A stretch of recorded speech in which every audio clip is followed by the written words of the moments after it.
빌립보서 2장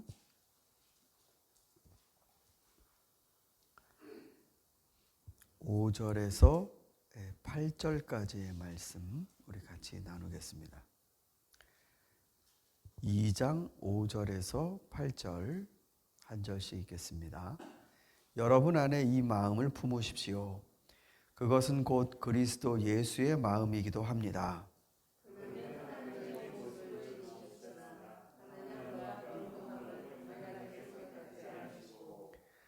오히려 자기를 비워서 종의 모습을 취하시고 사람과 같이 되셨습니다.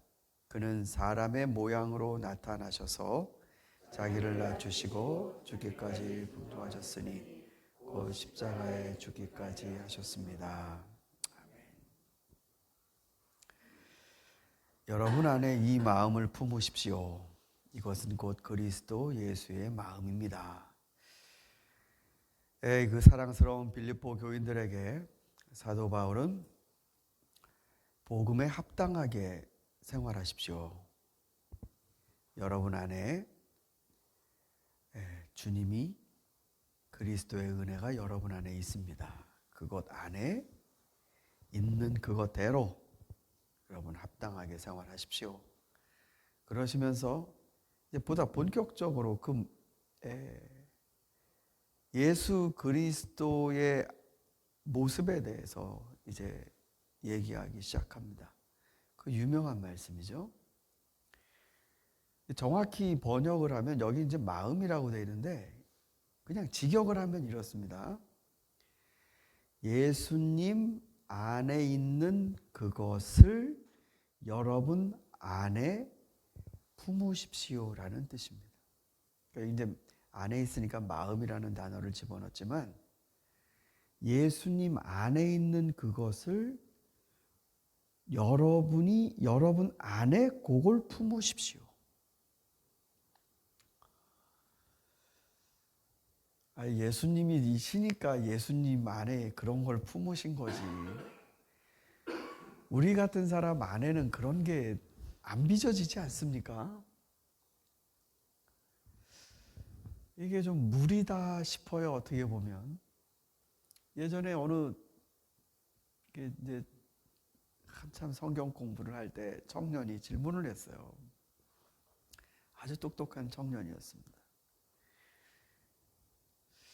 이 예수님이 하시는 일을 왜 우리는 할 수 없는데 왜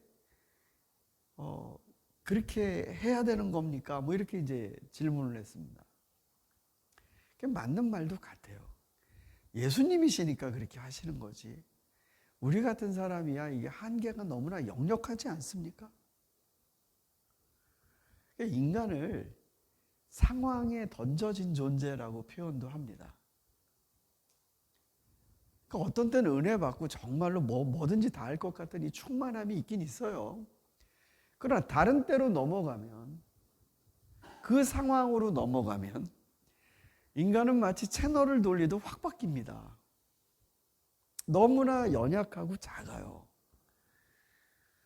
근데 그런 인간과 예수 그리스도와 그리스도께서 가지시고 계신 걸 우리가 가질 수 있을까? 이건 너무나 어려워 보입니다. 그래서 어쩌면요, 우리가 구약을 더 편안해 합니다. 그러니까 무슨 말씀이냐면 구약은 아예 하나님과 사람이 너무나 멀리 떨어져 있는 그 거룩이라는 인간이 감히 하나님 앞에 못 나가지 않습니까? 그러니까 멀리서 하나님 저기 계시고 우리도 멀리서 예배도 늘 예루살렘 성전에서 가는 게 아니고 1년에 3번. 그리고 내가 죄를 지으면 차라리 양을 갖다 바친다, 비둘기를 갖다 바친다.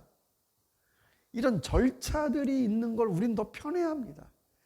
아예 우리가 하나님이 품으시는 뜻과 이런 걸 공유한다라는 것 자체를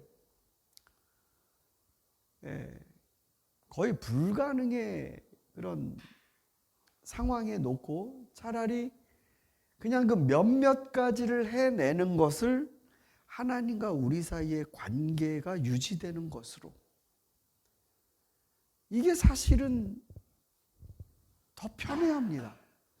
전 그 중세시대 때 종교개혁 이전에 그 로마 가톨릭 교회가 타락했다 그러면서 대표적인 예가 면죄부 아니었습니까? 사실 벌을 면하게 해주는 그런 서티피커트를 파는 거죠. 사람들은 그런 게 더 편한 겁니다. 저거 사면은 된다.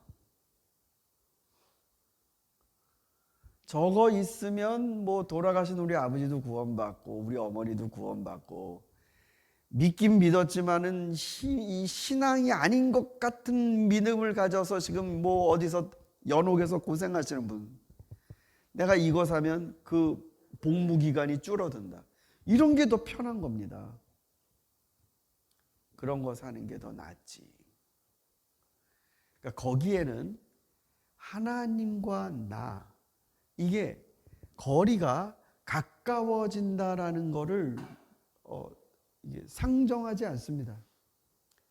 그냥 어떤 형식과 절차를 통해서 내가 원하는 바를 이루는 종교 생활인 것이죠. 그런데 신약으로 넘어오면 예수님이 대놓고 하시는 말씀이 나를 따라와라.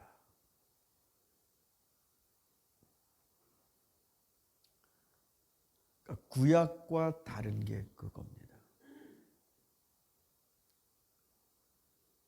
형식과 절차로 관계를 유지하는 게 아니라 이제 마음이에요. 나를 따라와라. 그러면 그리스도가 가시는 곳을 우리가 가야 되거든요.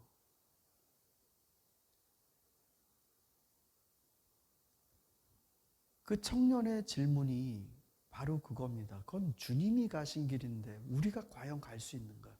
그건 주님이시니까 가신 거 아닌가? 난 아무리 노력해도 난 정말로 매번 실패를 겪는데 목사님 그게 맞습니까? 근데 어쩌겠어요. 주님의 말씀인데 나를 따라와라. 나를 따라와라. 여러분, 사도 바울이 오늘 이 빌립보서의 그 유명한 이게 케노시스 본문입니다. 비움의 본문. 아주 이걸로 유명한. 핵심은 그겁니다. 그리스도 안에 갖고 계셨던 것이 너희 안에 있어야 한다.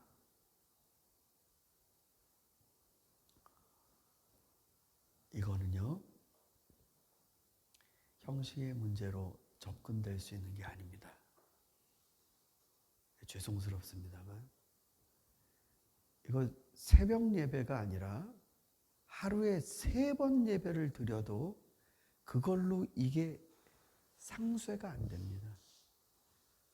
그러니까 그리스도 안에 계신 그것을 우리가 가져야 되는데, 이거를 하루에 3번씩 교회에 나와서 예배를 드리는 10년 정도로 이게 까진다. 이게 안 됩니다. 그야말로 그리스도께서 안에 갖고 계신 걸 우리가 갖는 것밖에는 그 어떤 다른 형식적인 요구를 메꿔서 가질 수가 없는 겁니다. 그럼 왜 사도 바울은 예수님 안에 있는 주님이시니까 가진 그것을 우리도 품으라고 하는가? 그게 어떻게 가능해서?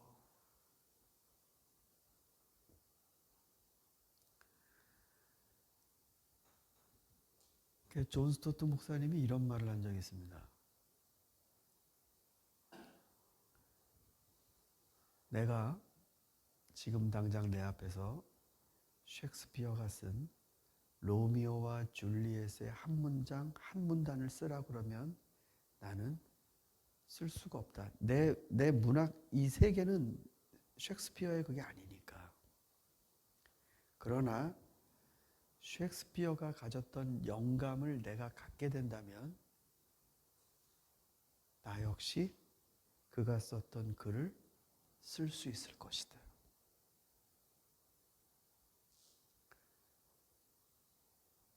여러분, 오늘 아침에 이렇게 우리가 기도의 자리로 나온 건 하나님의 부르심 때문입니다. 하나님이 부르셨다고요. 그래서 모든 예배의 자리는 거룩한 겁니다.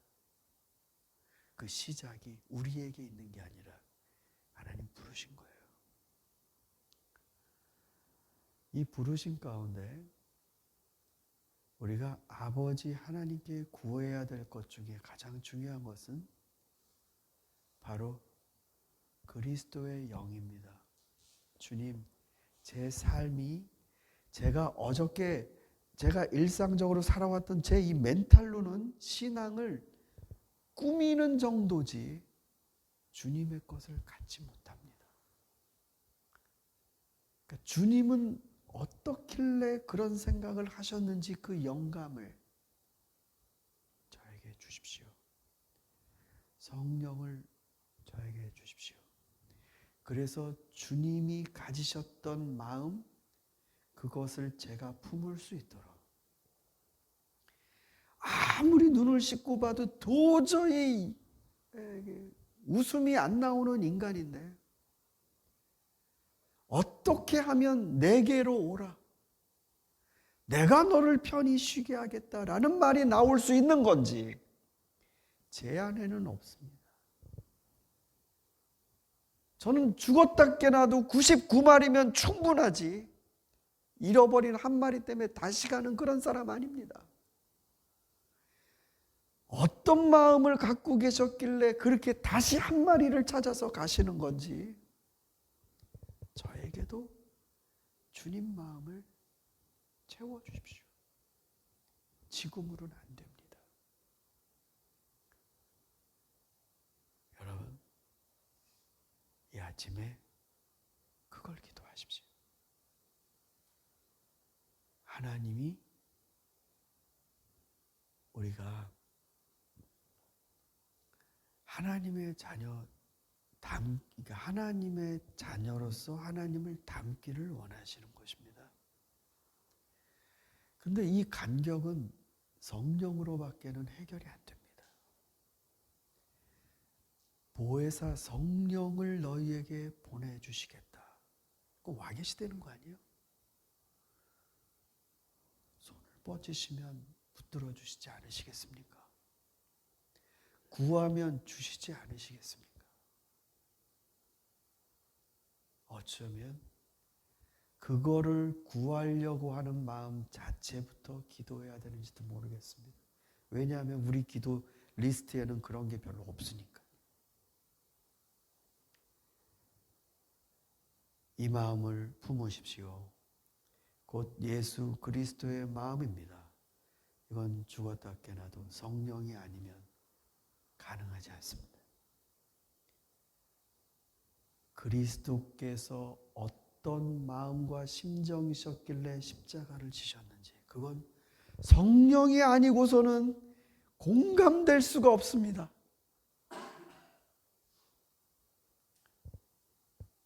저와 여러분이 하나님이 우리에게 보내시고 예수께서 우리에게 보내시는 그 성령을 통해 예수님의 마음을 조금씩 따라하고 그것이 내 마음이 되는 믿음의 역사가 일어나는 그런 축복을 누리기를 간절히 소망합니다. 우리 함께 기도하겠습니다.